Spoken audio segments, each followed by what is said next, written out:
वापस से भोपाल लिए चलते हैं। मुख्यमंत्री डॉक्टर मोहन यादव ने राष्ट्रीय संगोष्ठी का शुभारंभ किया है और संगोष्ठी में क्या कुछ हो रहा है लाइव देकर उन्हें सम्मानित करें।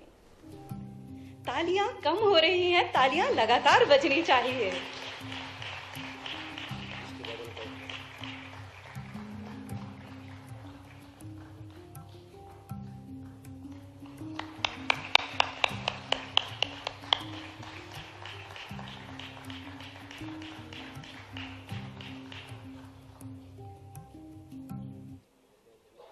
बहुत बहुत धन्यवाद मैडम आपका। अब संचालनालय पुरातत्व अभिलेखागार एवं संग्रहालय को अंतर्राष्ट्रीय स्तर पर पहचान दिलाने के लिए प्रतिबद्ध विद्वान माननीय मुख्यमंत्री डॉक्टर मोहन यादव, जो कि इतिहास एवं पुरातत्व में अपनी विशेष रुचि रखते हैं, मैं सादर आमंत्रित करती हूं कि आप हम सभी को अपने ओजस्वी विचारों से अनुग्रहित करें और हमारा मार्गदर्शन करें। जोरदार तालियों से हम सभी अभिनंदन करेंगे हमारे माननीय मुख्यमंत्री जी का।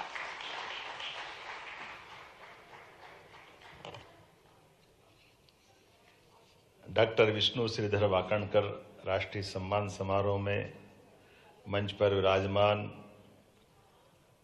स्वनाम धन्य उत्कृष्ट विद्वान चित्रकार और सबसे बड़ी बात 12 साल तक डॉक्टर वाकणकर जी के साथ आपने काम किया। डॉक्टर यशोधर मठवाल जी, आपका स्वागत, अभिनंदन। इस अवसर पर उनके सुपुत्र डॉक्टर सुरेश मठवाल जी, आपका भी स्वागत, अभिनंदन। सचिव पर्यटन इलयराजा जी, मैडम उर्मिला, आयुक्त पुरातत्व, इस अवसर पर आप सबको नमस्कार। आज का ये समारोह, वैसे तो हर कार्यक्रम का अपना एक मजा होता है, उसका आनंद है, लेकिन आज के इस आयोजन के लिए भी हमारे बीच सारे विद्वान दूर दूर से आए और आर्कियोलॉजी की दृष्टि से राग साहब का भी बहुत आत्मीयता है। आप भी विशेष रूप से दिल्ली से आए, आपका भी स्वागत, अभिनंदन। माननीय नारायण जी और सभी स्वनाम धन्य सभी इस क्षेत्र की सिद्धहस्त हस्तियां यहाँ मौजूद है। वैसे विद्वानों के बीच में बोलना भी बड़े कठिनाई जाती है, लेकिन आज का कार्यक्रम ऐसा है कि वाकणकर जी से मेरा भी संबंध आया है और वाकणकर जी का कितने प्रकार से स्मरण करो, क्या एक व्यक्ति में कितनी प्रतिभा हो सकती है। और वाकणकर जी के उस सुदीर्घ अपने स्वर्णिम जीवन काल के अलग अलग मुकाम, अलग अलग पड़ाव, वो जो जुगलबंदी के माध्यम से उज्जैन की गाथा गाते गाते जो कल्पना की गई है, सितार वादन संगीत का उनका अपना बहुत अच्छा अनुभव, संगीत के जानकार, और कितने अलग अलग प्रकार के लोगों को उनके साथ जोड़कर उनके जीवन की दिशा बदल दी वाकणकर जी ने। मूर्ति कला, चित्रकला, पुरातत्व और संस्कृत, डोंगला, मूलतः वो उज्जैन के जंतर मंतर में पंडित पुरुषोत्तम जोशी जी के साथ जाकर के उनके संस्कृत सीखने का उनने अपना एक क्रम चालू किया। और पुरुषोत्तम जोशी जी ने एक काम बताया कि ये जो जंतर मंतर है अब यहाँ बना है भविष्य में, लेकिन अतीत के काल में ये अब यहाँ हो सकता है, पर वर्तमान के काल में अब ये पॉइंट यहाँ उज्जैन से खसक गया, आगे चला गया। और वाकणकर जी तो वो बात पुरुषोत्तम जी ने बताई, लेकिन इस बात को पकड़ करके फिर सालों तक, 10-12 साल तक हजारों गांव वालों को निकाल करके वाकणकर जी ने वो स्थान के लिए जैसे आज जीपीएस बना है ताकि ये पॉइंट मालूम पड़ जाए। अब ये कल्पना ऐसी थी कि पृथ्वी मान लो एक बाल है, उस पे 2 धागे लगाओ, एक ऐसे और एक ऐसे, ये यामोत्तर रेखा हो गई और ये मध्यव्रत रेखा हो गई, दोनों का क्रॉस बिंदु जो है ये सेंटर पॉइंट है पृथ्वी का, और ये सेंटर पॉइंट आगे पीछे खसकता है। तो ये खसकते हुए उज्जैन से लगभग 30-35 किलोमीटर दूर चला गया है उत्तर की दिशा में, अब ये बोलना और बताना सरल है, लेकिन इसको सिद्ध करना बड़ा कठिन है। और 21 जून 22 दिसंबर को सबको गांव के अंदाज से काम करा रहे हैं, तो 1, 2, 3, 4 ऐसे नहीं, कम से कम 2500 गांव में लोगों को, हजारों लोगों को दिन में 12 बजे सब अपनी अपनी कागज पे लेकर के सूर्य कब अपनी कक्षा एक तरह से मध्य में ला रहा है, वो निशान बना बना करके लोग कागज पे, हजारों कागज इकट्ठे हो जाते थे और वो हजारों कागज लेकर के फिर अपने पास आते, फिर महीनों उसमें ढूंढते कि वो शुद्ध साहिब कहाँ है, शुद्ध कहाँ है। और ये एक दिन नहीं, साल में 2 बार में हजारों कागज निकालते निकालते अंततः वाकणकर जी ने इस बात को निकाला कि ये डोंगला नामक स्थान है जहां वर्तमान का ये शुद्ध समय का पॉइंट जो उज्जैन में था वो खसक के वहां पहुंचा है। अब ये अपने आप में ऐसी बात है। अब जनार्दन नेगी आज के समय में पुरातत्व के और खास करके इस पूरी चीजों के जानकार भी है, और इसे वो उन्होंने कहा कि ये पॉइंट बगैर साइंस के कैसे खोज सकता कोई आदमी। तो ये उसी प्रकार से जैसे पुरातत्व की दृष्टि से हमारा भीमबेटका का असामान्य टीला देख करके वाकणकर जी जा तो रहे थे शायद होशंगाबाद नर्मदापुरम तरफ, और रास्ते में रेल से उतर गए कि नहीं मेरे को तो यहीं जाना है। और उस भीषण जंगल में, तब आज भी वो थोड़ा चुनौती का है, लेकिन उस दौर में आपने तो समय निकाला ही है कि इतने समय तक अपने जंगल के कठिनाइयों के बावजूद भी, लेकिन ये वाकणकर जी ही कर सकते। सच में उनके नाम पर आपको मडवाल जी ने बताया कि डॉक्टर साकल्य जी ने बताया कि ये वाकणकर जी ने पीएचडी करी है इस पे, तो वो चित्र के ऊपर है, और चित्रों के आधार पर आपको पीएचडी करने के लिए टॉपिक दे करके भेजा। तो ये, और इतने लंबे समय तक मैं वाकणकर जी का राजनीतिक दृष्टि से भी एक उनका विशेषता बताता हूँ। ये अलग अटपटी बात है, लेकिन ये बात भी सही है। वाकणकर जी का उज्जैन का अनुभव मेरा उनसे बहुत अलग अलग प्रकार का, विद्यार्थी परिषद में भी उन्होंने काम किया, संस्कृति खासकर वो कला संस्कृति को लेकर के तो पूरा जीवन है ही है। लेकिन नगर निगम में वार्ड उनका 44 जहां पार्षद लड़ाए थे प्रकाश चित्तौड़ा जी को, और चित्तौड़ा जी को चुनाव लड़ाया तो वाकणकर जी ने एक एक घर की गिनती की, एक एक घर में कितने वोट हैं और उसकी लिस्ट बनाओ, और उसमें अपनी पार्टी को कौन देगा और अपने खिलाफ कौन है, इसका हिसाब भी चुनाव के पहले बारीकी से लगा कर। और ये मेरे लिए बड़ा अच्छा अनुभव, जो मैंने बाद में मुझे साइंस कॉलेज में काम आया, तो बारीकी से रखते रखते जितने चुनाव में वोट जिस दिन डलेंगे उसके 2 दिन पहले हिसाब लगाया कि अपन इतने वोट से यहाँ जीतेंगे जो यहाँ कोई हरा नहीं सकता अपना। तो ये वाकणकर जी का ये जो अपना आकलन है, पूर्वानुमान है कि अब मशीन में वोट डल जाए तो समझ में आए, गिनती हो जाए, लेकिन वोट डले ही नहीं, और एक वार्ड के अंदर का भी हिसाब कितना बारीकी से रख ले। और ये कला को कैसे समर्पित है कि सच में जो जुगलबंदी के माध्यम से बता रहा है कि आज पूरे मालवा के कई कई गांवों में, मैं अगर कहीं से भी शुरू करता हूँ, हमारे यहाँ बोरेश्वर महादेव दंगवाड़ा का, वहाँ गांव गांव में लोग वाकणकर जी आए थे, और वैसा लगा सब पुरातत्व के प्रति उनने एक तरह से आंदोलन जागृत कर दिया। कहाँ कहाँ कैसे कैसे जहां मिल जाए, और कितने बड़ा पत्थर हो उठा के लाने की कोई गुंजाइश नहीं, तो अपने कंधे पे रख के चले आ रहे हैं।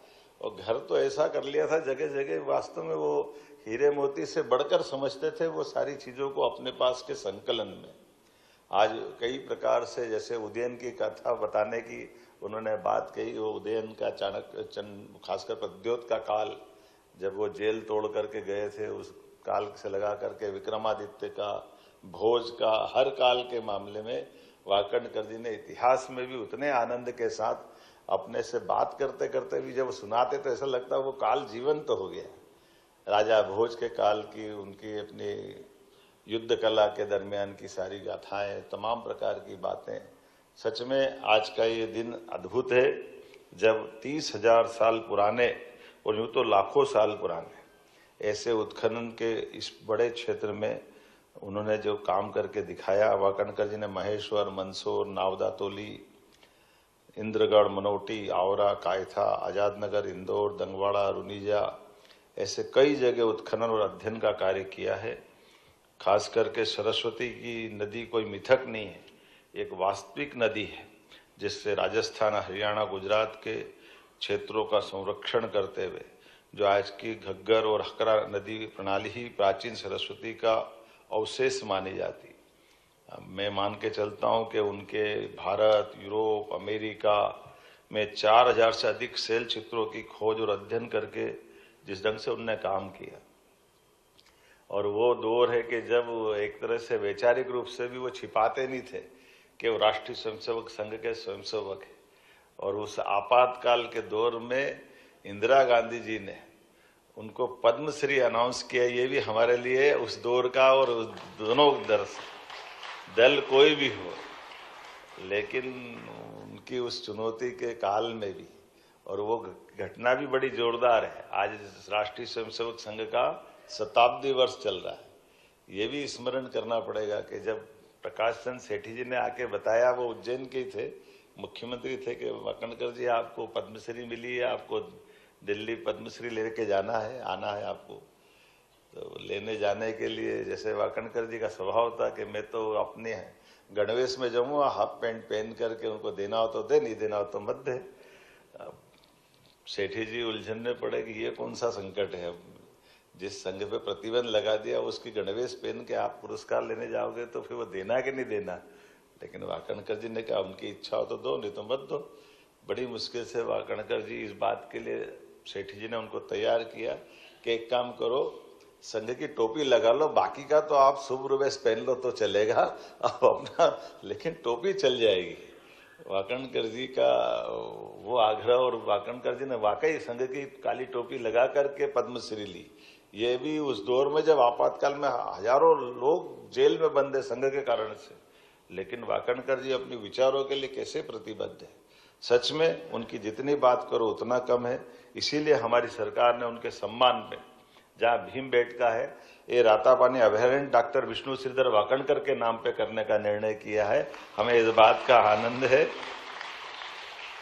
हम इस तरह से उनके उस योगदान को स्मरण भी कर रहे हैं, और ये एक तरह से फॉरेस्ट के लिए भी उनका नाम गया। अभी जंगल वाले क्षेत्र में वाकणकर जी बचे थे, तो उनके कामों के आधार पर वो सब क्षेत्रों के साथ साथ वन विभाग में भी उनका काम का उल्लेख उनके नाम से जाना जाएगा। मैं मान के चलता हूँ, आज जब मैं यशोधर मठपाल जी की बात करता हूँ तो इनके शैल चित्रों की कला, योगदान वाकई अद्भुत है।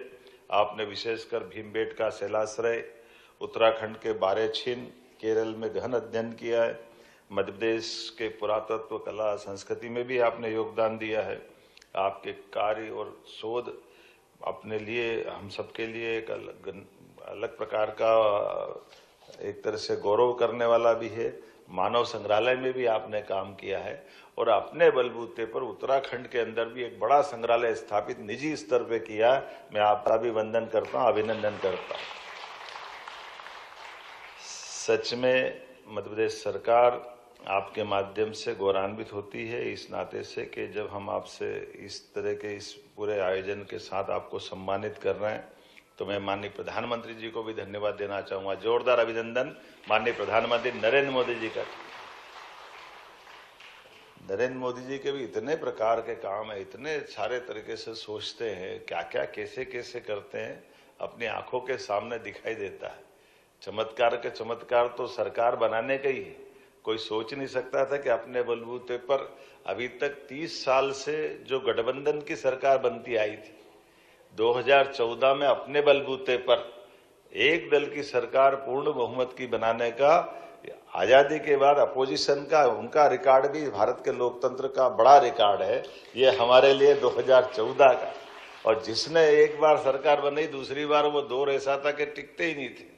बड़ी मुश्किल से 24 दलों से सरकार अटल जी ने शुरुआत की थी, लेकिन उस मिथक के बाद मनमोहन सिंह जी ने भी यूपीए की सरकार बने, लेकिन मोदी जी ने न केवल 14 में बनाई बल्कि 14 तक बनते बनते 19 में उन्हें पाकिस्तान को घर में घुस के मार करके हमारे देश के दुश्मनों से, आतंकवादियों से निपटने का तरीका भी भारत का कैसा होना चाहिए, ये नया दौर दिखाया। माननीय मोदी जी को धन्यवाद एक तरह से उस दौर के लिए। जब हम कला, संस्कृति, इतिहास, पुरातत्व तो ये सब की बात करेंगे तो ये कामों के साथ साथ एक पुरातत्व का भी बड़ा काम कर रहे हैं।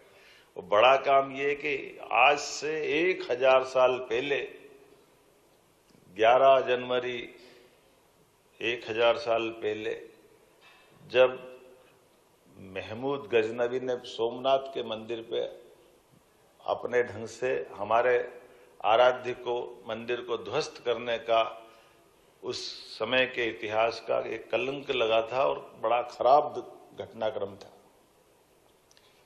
और तमाम प्रयास के बाद में भी हमारे लोग उस मंदिर को बचा नहीं पाए, बड़े पैमाने पे बलिदान हुए। लेकिन हम सबके लिए सौभाग्य की बात है कि वो 1000 साल पुराना घटनाक्रम जब हमारी संस्कृति को मिटाने वाले कहाँ से आए, और आनंद इस बात का कि वही हमारा द्वारका का और वही हमारा सोमनाथ का समुद्र किनारे का अद्भुत स्थान और सोमनाथ का मंदिर आज आकाश से बातें करते हुए वही विद्यमान है। जोरदार अभिनंदन करें माननीय सरदार वल्लभ भाई पटेल के माध्यम से देश ने आजादी का सूरज देखा और हमने अपने सोमनाथ को भगवान के रूप में वहां पा करके उस 1000 साल के बाद भी, जो इकबाल ने कहा है कि कुछ बात है कि हस्ती मिटती नहीं हमारी, यूनान, मिस्र, रोम मिट गए, दोबारा नहीं बन पाए, लेकिन भारत में वो दोबारा बन के खड़ा हुआ है। मिटाने वाले मिट रहे हैं लेकिन हम अपनी जगह खड़े हैं। इसलिए 1000 साल का वो संघर्ष पुनः गौरवान्वित कर रहा है। और न केवल सोमनाथ में, वो अयोध्या में भी भगवान राम को मुस्कुरा करके देखते हुए हमारा गौरव का और गर्व का मौका दे रहे हैं। और न केवल वहां, हम तो आनंद में है जब बाबा महाकाल के महालोक का भी आनंद आ रहा है, जो परवर्ती काल में 300 साल बाद इल्तुतमिश के समय ध्वस्त हुआ था। वो मंदिर भी पुनः बना हुआ है, बल्कि भगवान का परिवार महालोक के माध्यम से भगवान कृष्ण के समान भगवान महादेव की भी गाथाएं गा रहा है। इसी के साथ बनारस का आनंद भी आ रहा है। तो माननीय मोदी जी ने कल से शुरुआत करने का निर्णय किया है कि वो 1000 साल के संघर्ष के बाद में भी सोमनाथ हमारे 12 ज्योतिर्लिंग में सर्वाधिक आराध्य है, इसलिए राष्ट्रीय स्तर पर उसका उत्सव मनाने का निर्णय किया। मुझे इस बात की प्रसन्नता कि उससे 2 दिन पहले हम अपने साथ यहाँ ये सम्मान वाकणकर जी के उस अप्रतिम योगदान के बलबूते पर ऐसे स्वनाम धन्य विद्वान को दे रहे हैं। और उसी अवसर पर मध्य प्रदेश कल्चर और धर्मस विभाग द्वारा हम उज्जैन में भी 14 तारीख से बड़ा पर्व महाकाल उत्सव का मना रहे हैं कि हाँ, हमारे लिए सोमनाथ, महाकाल, भगवान के उस दौर के साथ साथ ये कला संस्कृति के भी बड़े बड़े प्रमाण हैं जिनके माध्यम से आस्था हमारी मजबूत होती है। तो मैं उम्मीद करता हूँ ऐसे सारे आयोजन में आज के इस अवसर पर पुनः आपका वंदन करता हूँ। 1-2 जानकारी छोटी छोटी दे करके, वाकणकर जी ने जो उज्जैन में यूनिवर्सिटी में विक्रम में संग्रहालय चालू किया था, बाद में विक्रम कीर्ति मंदिर भी बना था, जो हमारे पंडित व्यास जी महाराज ने उस पर सूर्यनारायण व्यास जी ने बनवाया था। तो हमने वो संग्रहालय भी अच्छा करा दिया, विक्रम कीर्ति मंदिर भी अच्छा करा रहे हैं और संग्रहालय को बिल्कुल आधुनिक यंत्रों के साथ उनकी सारी सहेजी हुई सामग्रियों को संरक्षित करते हुए। तो मठपाल जी से निवेदन करूंगा कि यहाँ के बाद उज्जैन भी वहां देखते जाना। हमने आपकी पूंजी को और बढ़ाने का ही काम किया, अच्छा करने का काम किया, उसमें किसी प्रकार से कोताही नहीं, आपको प्रसन्नता होगी। आज के दौर में एक संग्रहालय और कितना अच्छा हो सकता है, वो सब करने का प्रयास कर रहे हैं। पुनः आपका वंदन, अभिनंदन, बहुत बहुत धन्यवाद। बहुत बहुत धन्यवाद। हमारे माननीय मुख्यमंत्री जी के आशीर्वचनों से हम सभी अनुग्रहित हुए।